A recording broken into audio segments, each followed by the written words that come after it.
ความสมหวังและก็ความสมบูรณ์แบบคิดให้มันรอบคอบเลยมีหรือยังความสมบูรณ์แบบแล้วก็สมบูรณ์เพอร์เฟกต์เบิดทุกอย่างนี่เฮามีหรือยังแล้วก็ความสุขต่างๆที่ว่ามันพอนะมีหรือยังนั่นแหละเพราะว่าพวกเฮามีความปรารถนาสุขจึงเที่ยวเวียนว่ายตายเกิดทุกแม้นว่าปรารถนาก็ตามมันก็ได้มากคือเก่าเพราะว่ามันเป็นของติดกันเพราะความปรารถนาความสุขนั่นแหละทุกจึงติดตาม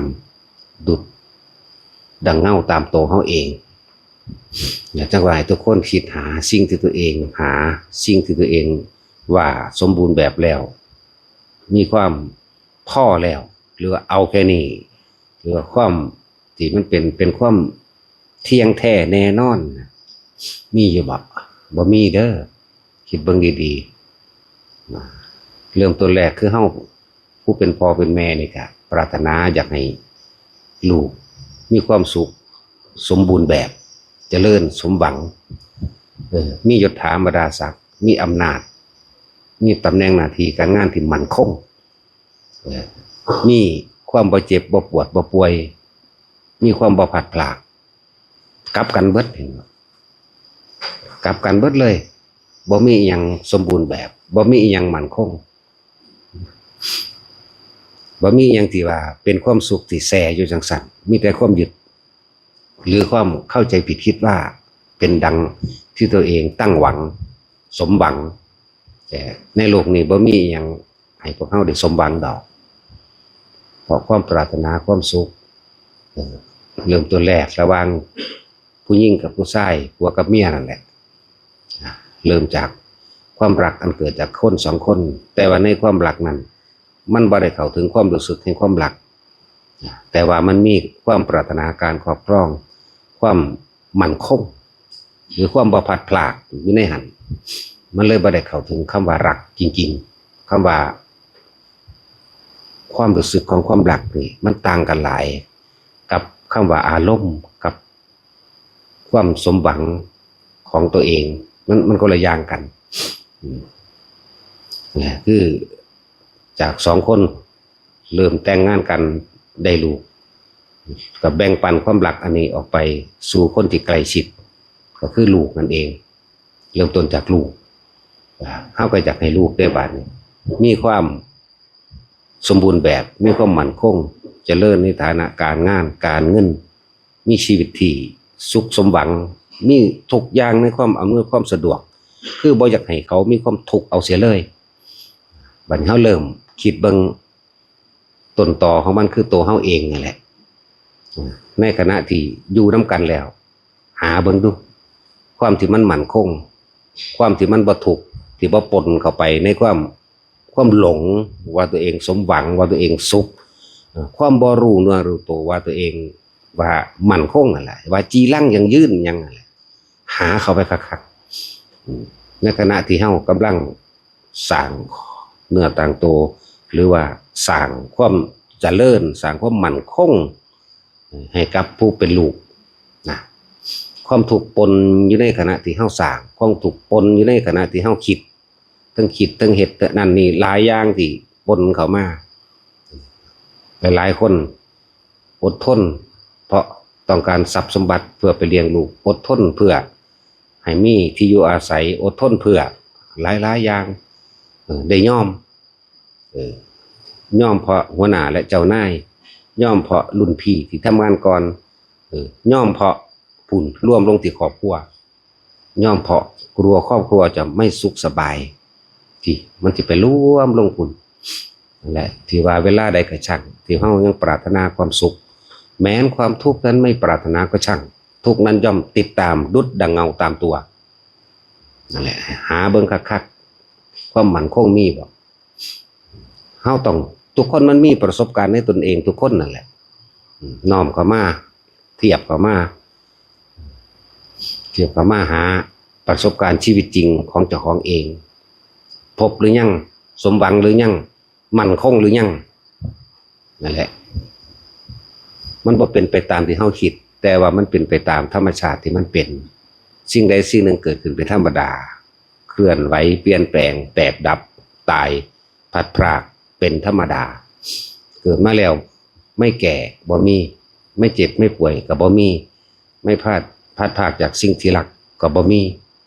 นี่แหละเกิดมาแล้วว่าสิสมหวังดังใจตลอดก็บ่มีอีกบ่มีหยังมั่นคงบ่มีหยังจีรังมีแต่อนิจจังบ่เที่ยงแท้แน่นอนมีแต่อนัตตาสุดท้ายแล้วตายจากกันเบิดแต่ว่าให้เฮาคนเขามาหาความรู้สึกตัวเองนี่แหละเน้นเรื่องความรู้สึกตัวเองนั่นแหละคือใจกับความรู้สึกคืออันเดียวกันนั่นแหละสมหวังดังใจหรือยังสมหวังดังความรู้สึกที่ตั้งเอาไว้หรือยังคิดเพียงหน้าให้มันเห็นตัณหาเห็นความอยากเห็นสิ่งที่แล่นไปเห็นสิ่งที่ยึดมั่นสัญญาอารมณ์ความรู้สึกอยากรวยคือผู้นั้นอยากรวยคือผู้นี้อยากมีอำนาจเหมือนคนนั้นคนนี้ถ้ากูเป็นผู้ว่าถ้ากูเป็นนายอำเภอถ้ากูเป็นตำรวจถ้ากูเป็นทหารถ้ากูเป็นกษัตริย์ถ้ากูเป็นผู้มีฤทธิ์มีเดชโดนบันดาลใดกูจะเห็นแบบนั้นแบบนี้นะล้วนแล้วแต่ตัณหาอุปทานพาไปเบิดนั่นแหละบ่มีอิหยังสิเป็นไปดังที่เฮาคิดไว้จักอย่างดอกมันจะเป็นไปตามธรรมชาติของมันนี่เรียกว่าธรรมความจริงของทุกชีวิตสรรพสัตว์เกิดเท่าไหร่เปลี่ยนแปลงแตกดับคือตายทุกอย่างเลยภาษาชีวิตเฮาสั้นๆเด้อบ่ได้ยาวเด้สั้น